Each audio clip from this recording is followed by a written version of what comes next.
آقا این اوردر بلاک چیه؟ همه راجعش صحبت میکنن. تو این ویدیو به زبان خیلی ساده بهت میگم اوردر بلاک چیه، چجوری میتونی توی چارت پیداش بکنی و چجوری باهاش معامله بگیری. آخر ویدیو هم یه کمک بزرگ بهت میکنم که خیلی کارت رو راحت میکنه، پس از دستش نده. اوردر بلاک چیه؟ یه جاهای مؤسسات و بانک ها باعث یک حرکت خیلی عمیق میشن. ما میخوایم رد پاشون رو پیدا کنیم که بتونیم هم‌مسیر با اونا معامله بکنیم. میشه اوردر بلاک. حالا چجوری توی چارت پیداش بکنیم اوردر بلاک رو؟ یک حرکت شارپی رو پیدا می‌کنیم، مثل اینجا که به سمت پایین اومد. برمیگردیم اولش، آخرین کندل خلاف روند قبلش رو پیدا می‌کنیم. اینا همه قرمزن، این کندل سبز آخر رو پیدا می‌کنیم.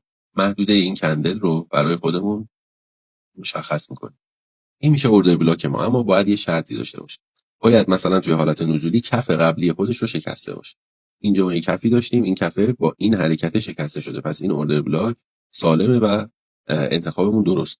با برگشت قیمت به این محدوده، احتمال اینکه قیمت از اینجا دوباره به سمت پایین بیاد خیلی زیاده و میتونه آر به آر خیلی خوبی رو بهمون بده. و اگر اوردر بلاک درستی رو انتخاب کرده باشیم، وین ریت خیلی بالایی هم داره و برای معامله خیلی خوبه. مثلا اینجا باز ما یه حرکت شارپی به سمت پایین داریم، آخرین کندل قبلش رو پیدا میکنیم که میشه این کندل، محدودش رو رسم میکنیم و با برگشت قیمت به این محدوده انتظار داریم که ریزش قیمت داشته باشیم. همونجور که میبینین اینجا یک ریزش قیمتی رو به سمت پایین داشته و میتونستیم باهاش معامله بکنیم.